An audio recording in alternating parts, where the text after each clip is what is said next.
Welcome back, everyone. I'm Dr. Elizabeth Hawkins, joining Don't Feed the Fear today with a twist. Usually, Dr. Amanda Whitehouse is the one behind the mic asking the questions. Today, I'm turning the tables and putting her in the hot seat, and I've been looking forward to this conversation for a while. For those of you who don't know me, I'm a food allergy psychologist and a food allergy mom. Dr. Whitehouse and I have been colleagues and friends for a while now. I was so excited when she told me she was writing a book about the psychological journey of allergy treatments because I knew it was going to fill a gap this community has needed filled for a very long time. I had the privilege of reading an early copy, and I found myself nodding and agreeing with the content, while also being very curious about her experience in writing it. So that's what we're here to talk about today. Less about her treatment journey with her son, which you can find in an earlier episode, and it's in the book. I want to know what it was like to write something so deeply personal and weave together her professional and personal voices. What went into the process and how she came out the other side of it a different person, and how she hopes the people who need it most will use this book. Welcome to the Don't Feed the Fear podcast, where we dive into the complex world of food allergy anxiety. I'm your host, Dr. Amanda Whitehouse, food allergy anxiety psychologist and food allergy mom. Whether you're dealing with allergies yourself or supporting someone who is, join us for an empathetic and informative journey toward food allergy calm and confidence.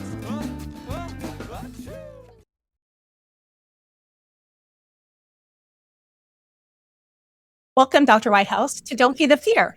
We're here today to talk about your brand new book, From Fear to Freedom, a workbook for navigating allergy immunotherapy. Thank you for joining me here on my podcast. This is such a weird position to be in. I bet. It's a twist for sure. It is a twist, but it was so much less mental preparation than it usually is. So you've done the legwork. I appreciate your time. And it was so kind of you to offer this idea when you had it. We were chatting about the book and you said, I want to do this. And I thought, wonderful, because that puts the work in your plate, not mine.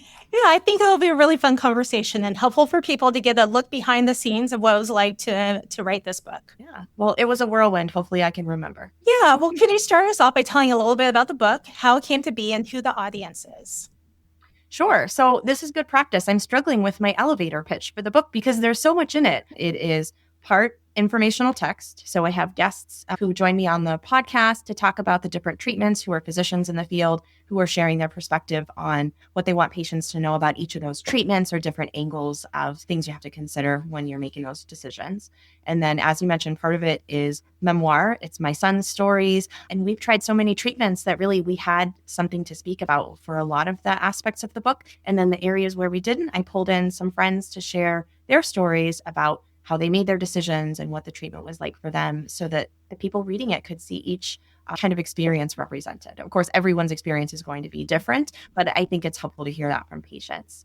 And then for each of those sections, there's a workbook aspect. A lot of those are actually for teen or adult patients or for the parents who are making the decisions to help them think through their mindset about the treatment decisions and what's motivating those, what their goals are, their expectations, how to prepare, how to deal with the emotional parts and to know what to expect. And then there are also some activities in there that those adults and parents can use with kids if the kids are the ones undergoing treatment. So there's really a little bit of something in it for everybody is my hope. You're right. There is something in it for everyone. How long ago did you come up with the idea to do it? Very long time ago. So my son started, as I shared in that one episode, which I'll link that in the notes for people if they missed it and they're curious, but my son started traditional Chinese medicine or TCM with an amazing doctor and researcher in 2014. So I started thinking about it then. I started thinking about it really even in a different form when he was diagnosed. And I started just digging through journals. You and me, we're psychologists. Like we find the journals and we look for the evidence. And so I was thankful I had that skill. And my doctors were telling me there's nothing available. And I'm reading these journal articles about things that are available and we're helping kids. So it's been a long time in my brain processing before it became a real book. It is complex, and the landscape has changed so much over the years. I think we started just a couple years before you, so our timelines are somewhat similar, and we've done many of the same treatments over the years. And it is so different now, and it is so much more complex in terms of what's available and the pros and cons and how to navigate all of those. And so the book is part memoir, part guide, part workbook, and you've woven in some of those Don't Feed the Fear podcast interviews throughout. What about that kind of structure and organization? Did that just seem like a natural fit for how to address the complexity of the landscape of treatment? It did. And that was not part of my original plan when I started working on the book. I wanted to do a season of the podcast when I started writing it. And then I was shocked at how many people signed on and were so willing to come and talk. So it started from like, oh, I'll do an episode about OIT and an episode about SLIT, and I'll do an episode about biologics. And it turned into 12 episodes with amazing physicians. And then it turned into 15 or 20 with guests then talking about their patient experiences too. So I realized that's so much content. And all of these experts were so willing to work with me. So then it was, I have trouble asking, but it was just like one more little ask, like, can I take what we talked about anyway? And can we include it in this book? And so I felt so much more confident putting the book together because now I had the medical information that people need to combine with the mental health, but I wasn't the one trying to put it out there and present myself as a medical expert, which I'm not. So much gratitude to all of those people who took the time to make sure that that was accurate in the book in the way that it was described. It kind of just fell into place naturally because I had too much information. I didn't know what to do with all of it. It's such a unique and I think really thoughtful way to handle that. And for the reader, then they get that more scientific medical background as well as the psychological side by side. So as you're writing, was there one part that you particularly struggled with or found the hardest? This is going to sound so silly. It was so hard for me to remember when we did what year we started this. It was a whirlwind in our lives when we started seeking treatment. As I said, we started with TCM. I was pregnant. And then I had that baby, and then we ended up switching treatments. And then I had another surprise baby way sooner than I was ready for another baby, especially with everything on the plate. And so the details were difficult to get correct. And then, as you read, I talked about how I didn't expect that to be an emotional process going back through it, but I had just powered through. There wasn't really a lot of room for the emotional aspects. And what was focused on my son's emotional experience. So there was a whole emotional component to walking back through that and seeing myself from the outside externally, like, oh, you did that, and those kids were only this old, and you were working, and you had that, with a little bit of compassion for myself of how much it was that I just pushed through. I know sometimes I look back in amazement at the things I did and wonder, how did I ever do it? Because it doesn't seem possible. But laying next to your kids and their health, you figure it out. You just figure it out. Yeah. And your story is the same, which for those listening, we are going to be sharing Dr. Hawkins' story and the treatments that her daughter has gone through too. And all of the things that you juggle in your family are so different from mine. So when you tell me your story, I'm like, oh my gosh, yes, that's so much. How did you do it? But then when it was my story, I never considered that in the same light. Yeah. I want to dive in a little bit more into exactly what you're just talking about, which is like that's going back in time and reprocessing those experiences and that time period. So it sounds like on one hand, a little bit was a blur. So it was just nailing down the actual specifics of it. On an emotional level, what came up for you? There was a lot of grief. The motherhood experience that I could have had is not anything like what I did have. And as you said, when we're in the moment and we're just powering through for our kids, we're not stepping back and viewing that. We know we're stressed. We know we're spread thin and tired, but we don't look at that big picture of this looks nothing like what I thought parenting would be. I don't look like the person I thought I would be. Like, I'm a really kind of silly, laid back, goofy person.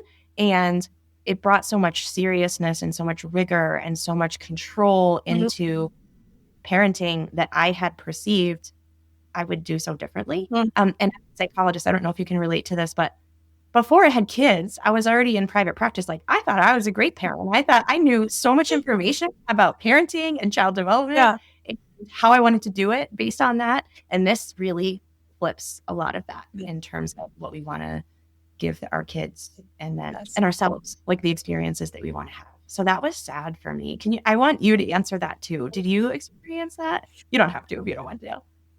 Yes, I can relate to it a little bit, that grief. In some ways I haven't reprocessed like you have. So maybe I haven't fully experienced the grief. You write your book.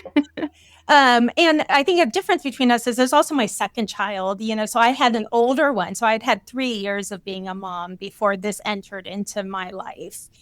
But for sure, it changed everything. And I think, especially as my daughter is, on like literally the verge of turning 18 and being independent, I think I am starting to kind of pull back and marvel at the whole experience of it and work through all of that, because it is happening so quickly. And I think my needs and my emotions have always been secondary to what everyone else needs. And of course, keeping everyone safe and healthy. So yeah, I think I still probably have some stuff to unpack. I think it takes a while. Yep. I'm sitting here like, now I want to censor my answer because I'm saying it looks nothing like what I wanted it to. And that's an emotion, because in so many ways it did. I had a great experience and we had so many of the wonderful things that I wanted our life to be like. So that's part of it too, I think, is contrasting what I know factually to be true. I'm so thankful to be where we're at and for my son to be in maintenance for everything. And that doesn't make the emotions from those times. Of course not. Yeah. And I wonder if you have a little bit of this too, because I think, and at the same time, right? So it's not either or, and at the same time, I learned so much about myself. So yes, I had to become a different kind of parent, a different kind of person. I learned so much about myself in that process. And I'm where I am today because of that. You and I both are now specializing in this field, which we never would have otherwise. And so it has taken my life and your life in a totally different direction. And there's a lot to be grateful for about that as well. Yeah.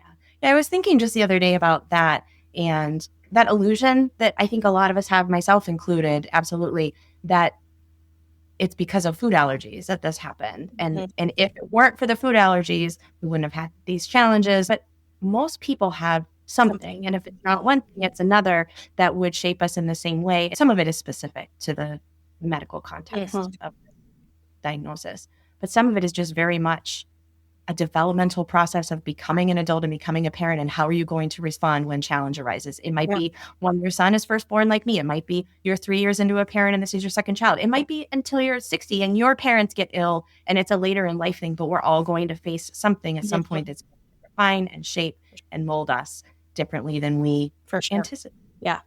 And I think that's important to remind grief when it gets a little too chatty, is I think we do have this vision of what it might be like, and it rarely is ever like what we think it's going to be. And that's probably true for everything in life, right? We have these visions of what will be, and they're likely not going to be like that. Especially with social media, right? When we're on there and we're seeing our friends hopping off on vacation and going to restaurants and they're doing snacks with the little league team or whatever it might be. And our lives look different, but we don't know what's behind the scenes for most of those families. Some people have really carefree parenting experiences, but I don't think the majority. Yeah. So we're talking about how being a food allergy parent has changed you. How do you think writing this book has changed you? This is hard for me to say. You and I both talk behind the scenes about how it can be difficult. It's difficult to put yourself out there. It's difficult to kind of self-promote. As psychologists in our field, we don't approach like, I'm the expert. I know all these things and I'm going to tell you what to do. That's not how therapy works. I think people do think they come in and we give them advice because we have all this knowledge. That is not what we do. Right.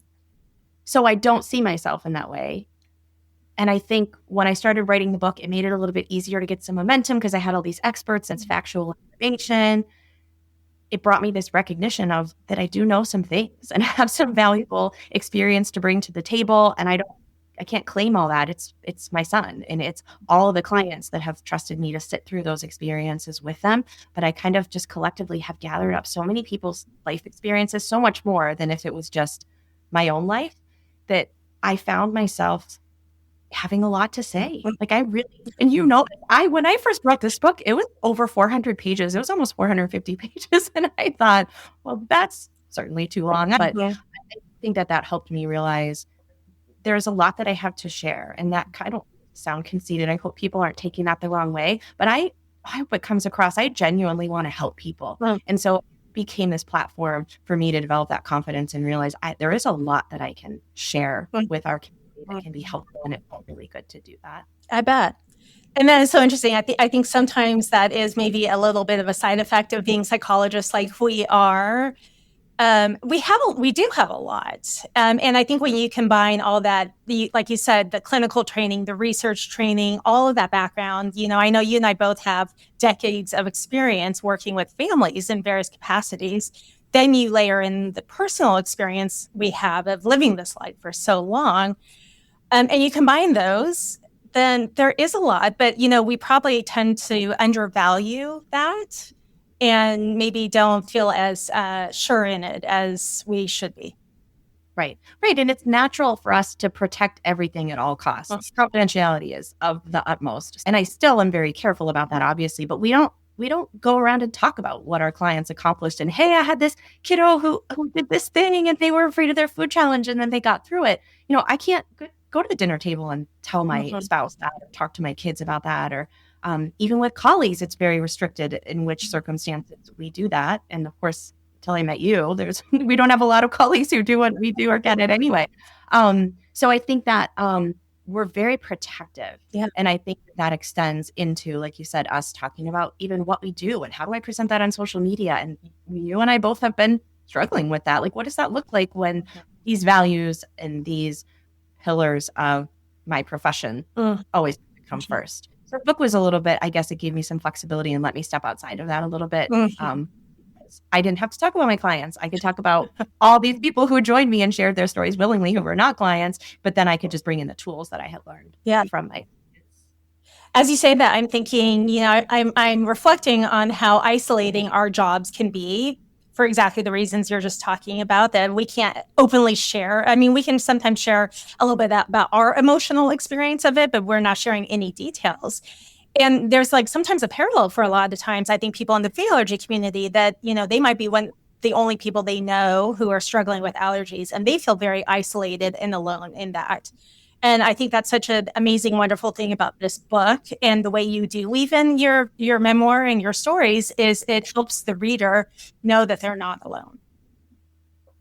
Yeah. And I think I have found in my work, I believe you have too, there's training and there's experience and there's knowledge. And then there's something in people that when they hear that I also lived this, I also have this experience, their shoulders drop and their breathing shifts and their whole facial expression changes. And there's this element of safety that doesn't come from our professional knowledge. It comes from, like you said, being seen and not feeling isolated. So my hope is that sense carries forward into the book by sharing that. I never thought I would share our story, but that's the goal of that piece of it. There is just a level of safety that comes with people who get it. Yeah. Very deeply. Yep. So as I was reading it, one of the things that I really enjoyed is you shared so many very touching anecdotes in the book about how your son's treatment journey became a whole family affair. And that made me really think a lot about how I had handled that component as well. It just sounds like an amazing and marvelous job of having everyone feel included and have a role in that. I am so curious to know what your kids thought and said when they held your book in their hands for the first time and they saw, because they know you've been doing this for a long time, but when they saw the finished product. So it's really sweet. I love books. I'm a nerd. I've always been. I always wanted to write a book. I didn't know what it would be. And I have a lot of children's books in mind and all sorts of things that hopefully some of them will come out one day. But he grabbed my hand and he looked me in the eyes and he said, "Mom, you're an author." Book, as if he understood how meaningful that was to me. And that was cool because we don't get to be seen a lot as parents. And my kids are great. I'm not complaining about them or kids in general. They're really sweet and kind to me. But for them to see that, to see me completing a dream, it sounds cheesy to say that, but it's a dream of mine. So that sunk in that moment, that they're seeing me do it. And I hope that registers for them and I hope it carries forward into whatever it is that they want to do. Yeah. Well, and I think that whole process from having a goal, having a dream to working very hard for a very long time. And I'm sure you went through the whole gamut of emotions and frustrations and ups and downs in the writing of it to get to that final finished product and to have something so concrete to show for all that effort. That's also such a powerful lesson for them. Yeah. Well, and I think too, they were very generous. I mean, they were impacted by the final stages where I really had to buckle down and spend just entire weekends writing, and their dad took them to some activities that I would always be the one to do. And I felt sad to miss out, and they liked that. And in some ways they didn't like it. And it impacted them. So I think to hold that product in their hands and know that that's what I was doing helped to kind of buffer that. All parents, all moms, we carry our mom guilt, but especially I think in the food allergy community, it's really heavy and we feel like we need to be available all the time. And it was an emotional process for me to give myself permission to do this. Yeah. There is so much guilt. And, one of my pet peeves with language, and I know you share kind of a focus on language as well, is it's not guilt. Like guilt is like we're doing something wrong, and it's not. But like there's something about that feels like we're doing something wrong. But I think, if I asked you, are those actions aligned with your values? They are, of course. And we're not depriving your children in any way whatsoever of that. But like that, there's still that residual feeling, There is, but it feels good for a psychologist to tell me that out loud, I have to say. Just a little bonus there. Thanks for the reminder. Yeah. Yeah. That is one of my guilt, not guilt, spiels I give a lot with clients. Well, and I would add to that, part of it that also is probably not guilt is a little bit of dysregulation or discomfort because I'm the one, and safety in our house by default has meant me being the one who's there. And I was away. Sometimes I went away to write, and that's different for our family. And he's fine. Yeah. He did fine. Yeah. I had some lingering trauma from the first time I traveled for a work conference after he had been doing better. I was like, I want to go to this training. I'm going to make myself do it, right? All the things you just said, I have to take care of myself. It's aligned with my values and it has worth. And he had anaphylaxis in the middle of the night, like 3 a.m. when I was, too far away to get home. That lived with me, that lingers, and I'm working on it and we're getting there. Yeah. But it got stirred up too. So a lot of what I'm calling guilt is probably some dysregulation, like some of that trauma that I have to process from things that have happened before when I made similar changes when I wasn't available or our schedule was different. And I think those are the things, myself included, we don't name that. We don't call that out. We just feel uncomfortable with something. And I think it is important to identify what it is. So you're just helping me do that right now. And I think you're like putting your finger on, I think, the heart of what in some ways makes people want to come see people like you or I who have that lived experience. Because it's real. It's true. We can understand that in a way that a lot of people, I think, can't. And then have the skills to be able to try to help someone psychologically and hopefully help ourselves as well. Yes. Yeah. And that's true. I mean, I learn and it helps me. Every client that I work with. Every single one. Yeah. It's healing for me. Yeah, I agree. So the book, throughout it all, you have reflection prompts, you have exercises, you have worksheets. As you said, you have child-directed activities. How would you like someone who's purchasing this book to use it? If they have it in their hands. That's a good question. I think that depends a lot on where you're at. And I tried to rate this in a way that it's helpful for anyone, no matter which stage you're at.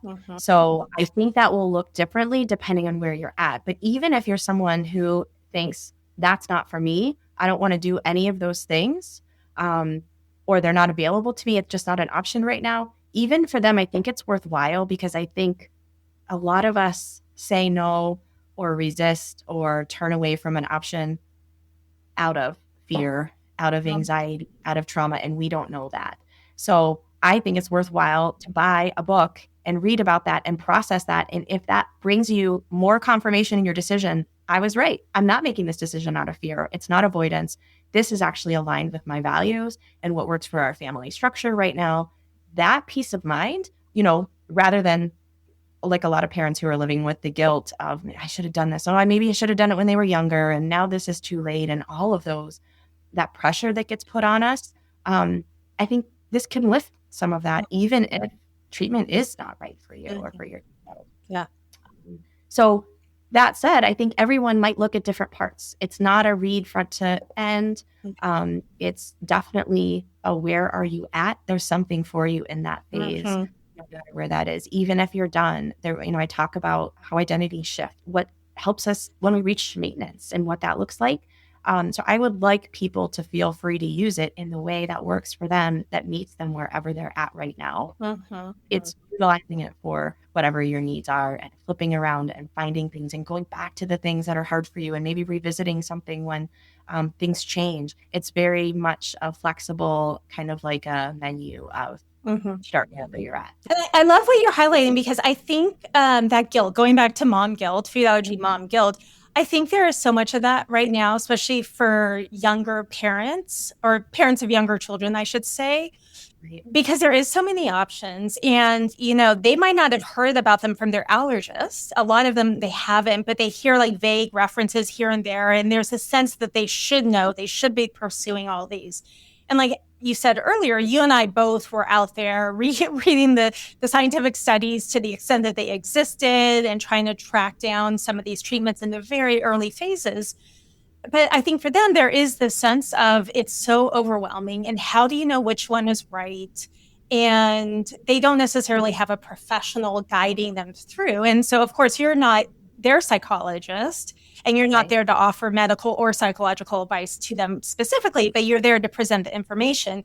So that decision can become an informed choice rather than this feeling of like either they had to do something or they feel this guilt that they are not doing something that they should be. Absolutely. And I think there are so many layers and flavors of that guilt, like you said, for especially younger parents. Because, I didn't know about early introduction. Nobody did back when my son was born. So I don't really carry a lot of guilt about it. It's the opposite. Yeah. You're supposed to avoid feeding all these foods. I did exactly. So obviously I would change it if I could, and it might not have changed the trajectory, but I don't carry, it was pretty cut and dry for us. Yeah. And you and I seeking out treatments was pretty extreme, right? Like we were in the minority for sure. My fear, and this is not what you asked, but I do want to mention this. I talk a lot about the extremes that I went to get the treatment. For us, I knew we needed to do something. I knew my son was too sensitive. It was impacting our life too broadly not to. That is not the case for everybody. And I don't mean to sound like that. And I don't mean to sound like I drove every 2 weeks. We drove 4 hours to Pittsburgh and 4 hours back to get his treatment. And, we did all these changes. That might not be the right thing for you. So that's my concern, is creating more guilt, because there's a lot of people on social media. We do this, we fly here, we spend this much money on treatments. And I don't want to add to that guilt. Again, the goal of the book is to really process on an individual level what's for you. But that looks like a lot of, like you said, pressure, because there are things available now. There are more options to choose from. It's not a doctor just saying to you, do this, don't do this. And I think with the people who missed early introduction, that's a tough one. And I think the people who are doing early introduction and then their kids have food allergies anyway are really getting lost in the shuffle, because that's so many directions of guilt and regret. And then I think a lot of those people I'm finding in practice are so overwhelmed with that that they are not able to then move on and process. And a lot of doctors will say that is the time to start treatment and get right into it. Right. And the last thing that those people want to do, because they've had such a traumatic experience and did everything right, it doesn't prevent everything. And we know it's not their faults, but I think those people need the support most. Absolutely. And the even added complication of sometimes you have a younger child and you should be introducing these things to them, but they might be something that the older child is allergic to and you had a traumatic experience with. It's just so complex. It's unlimited the number of ways we can try to feel bad about ourselves and feel like we're not doing enough. It is, unfortunately. On that vein, if you could go back to your younger self, and before you started the treatment journey, what would you have wanted to know, or what would you have wanted someone to say to you at the start of that? No matter how well educated you are, no matter how well read, no matter how careful you are and thoughtful, and how you anticipate and plan how you want things to be and what will be in everybody's best interest, and how you can manage and control all of those things, you can't. And I really think, with the best of intentions, not with a big head, but just thinking, I'm really going to do this parenting thing right. And I'm going to make sure I know all of the things. And you can't. We just can't predict all the things and prevent all of the things. Yep. So I really would go back and give myself some compassion Mm-hmm. for what I said. I realized once I got through the book and once we got through the treatments, like, oh my gosh, you're doing so much and you're trying so hard and you love your kids so much. And that is all you can do. And I did not treat myself internally Mm-hmm. in that way. Mm-hmm. You know, I just pushed harder Yep. and wanted to sacrifice more. And I don't regret it, but I might have changed the mindset and the tone around it a little bit. Mhm. If I knew, you know, I know we're fine and he's in maintenance for everything and everything's going to be okay. And this doesn't control our lives anymore. So maybe that's it. Maybe I would have just told myself it's going to be okay at some point. Maybe not the way you thought it would look, but it'll be all right. Mhm. Such a great lesson for any parent anywhere dealing with anything. Mm-hmm. Yeah. Yeah. Just, you have to just take it as it comes. Mhm. And that's so hard to do. As we wrap up, I'm wondering what you're wanting the people who are reading this book, whether they're reading it from front cover to end, like you and I might, or kind of picking and choosing their way through. But what are you hoping they might feel when they're done with that? That's an easy one. I just hope they don't feel alone. Mm-hmm. I want them, you know, maybe that's the question of my younger self is I wish I'd had someone, and there really wasn't anybody, but I don't want anyone to feel as alone as I did going through this. Yes. I know people have great doctors and providers, and it's different when you're a parent. So I really genuinely, my intention is just for those people to feel it doesn't matter what you choose. It matters what you choose. You're the only one who can choose it though, and know what the choice is. That may change over time. You have to go with the flow, and you don't have to be alone while you're doing it anymore, like you did and like I did when it was so scarce. There are food allergy therapists and psychologists out there who can help you. There are resources. You know, so many of us are working on more things. People should be in your food allergy hive and have like community and resources on hand.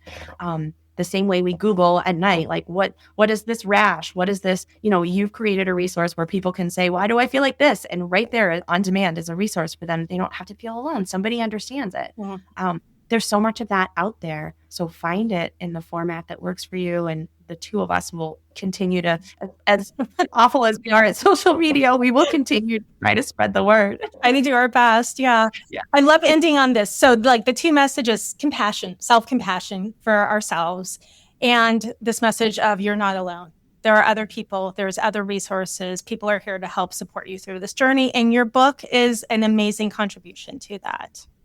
Thank you. Thank you so much for reading and for all of your help. For everybody listening, Dr. Hawkins really helped me make sure that it was thorough and comprehensive and made sense and accessible by helping me review the content and just listening to me ramble about it as well. And then being so kind to do this episode this way so that I could share, which is a little bit difficult for me to do. So you are the best. And I appreciate you doing this so much. It was so great to do it. I'm glad you allowed me to. It was fun. Well, I think there are more joint episodes ahead in the future. Yeah. Thank you so much, Dr. Whitehouse, and thank you to everyone listening. Here are 3 things you can do after tuning in today. Number 1, get the book. From Fear to Freedom is the resource that the food allergy community has needed, and it's finally here. You can find it at Amazon, or links are in the show notes. Whether you're just starting to think about treatment or you're already in it, this book will meet you where you are at. And as we've been talking about, it will leave you with a sense of compassion, not being alone, and a lot of really thorough education and skills for how to work through the process. Number 2, reflect on where you are in your own journey. Are you in the consideration phase, wanting to learn more about available treatments? Somewhere in the middle of treatment and looking for support as you go through it? Have you been putting off a conversation with your allergist or with yourself about options? Let this episode and this book be the nudge to take the next step if that feels right to you. And 3rd, pass it along. Share this episode with someone in your life who's navigating food allergy treatment, a fellow parent, an adult managing their own allergies, or a clinician you trust. The more people who know this resource exists, the more people it can reach. Thank you for being here today and celebrating Dr. Whitehouse and the release of From Fear to Freedom with us. The content of this podcast is for informational and educational purposes only and is not a substitute for professional medical or mental health advice, diagnosis, or treatment. If you have any questions about your own medical experience or mental health needs, please consult a professional. I'm Dr. Amanda Whitehouse. Thanks for joining me. And until we chat again, remember, don't feed fear.